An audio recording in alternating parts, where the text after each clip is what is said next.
Hello and welcome back, valued customers, to another episode of Evan's Enchanted Emporium, where today we're going to be talking about a Talisman of Ultimate Evil. But before we get into that, I just want to remind you all to like, comment, and subscribe to be automatically entered into our monthly giveaway. I mean, you don't have to do that, not your dad, but I would. We give away some pretty cool stuff. So like I said before, we are talking about the Talisman of Ultimate Evil, and you can find this item in the Dungeon Master's Guide on page 207. And as always, this item was brought to me by my ever-faithful servant, Fidelum. Now, for some reason, he won't tell me how he was able to get his hands on a Talisman of Ultimate Evil, but what's really disconcerting is how Fidelum was able to just pull the Talisman of Ultimate Evil out of his pocket and just hand it to me. And I'll go over why later, but also now the local Lich is going around screaming about how traitors will be dealt with and thieves will be given their just due and other crap like that. It's real annoying.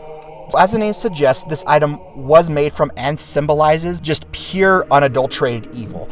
And any neutral creature who touches the item is going to take 6d6 necrotic damage whenever they touch this item, and a good aligned creature is going to take 8d6 necrotic damage when they touch this item, and they'll continue to take this damage at the end of each of their turns, which is about 6 seconds, so I wouldn't touch it for long. The only way to be touching this item and not take any damage is to be of an evil alignment. Now, if you are a cleric or a paladin in service to evil or some sort of unholy god, you can use this talisman as your holy symbol, and you also get a +2 bonus to your spell attack rolls while you're using the Talisman of Ultimate Evil as such. Now, unfortunately, this item does have other insidious characteristics that an evil user can take advantage of. The talisman has 6 charges, and thankfully, there's no way to regain these charges except for possibly some sort of thankfully forgotten ritual or other insidious means. But you can use your action to expend one of these charges. When you do so, you choose a creature that's 120 feet away from you, and if they are of a good alignment,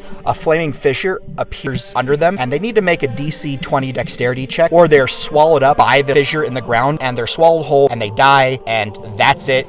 They're just never seen from again. There's no trace left of them, so if you're going to use any sort of resurrection spell that, needs some part of the body, unless you have a lock of their hair or a hand or a fingernail or some of their blood, you're out of luck. You got a wish spell or true resurrection, because they are gone forever. But when the item uses its last charge, it does dissolve back into a stinking and foul ichor, and that's the end. The evil is gone. Now, this item could be found in a few places. It could be found in a Lich's lair, or could be given to someone who worships a dark god and could be given as a reward for faithful service. Or this item could be found in a place where it was purposefully locked away so its evil could not bring harm to the world. And this could be an object lesson for a group of adventurers that sometimes the really shiny thing is better left alone, or that sometimes a job should just be left unfinished and when to walk away from an employer who's obviously up to no good. As I said before, in Dungeon Master's Guide, there is no way to refill charges to this amulet. A couple of ways that an enterprising DM could go ahead and make this happen is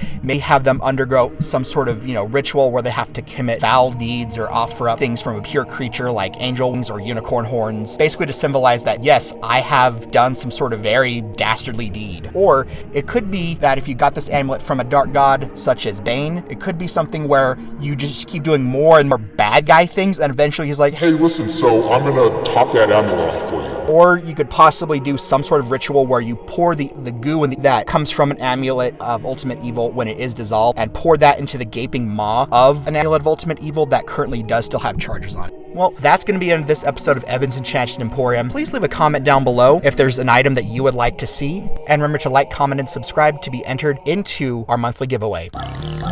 Hey you rascals, thank you for watching our video. Click here to subscribe, click here to watch one of our newer videos, and click here if you feel like watching something random. Have a good day.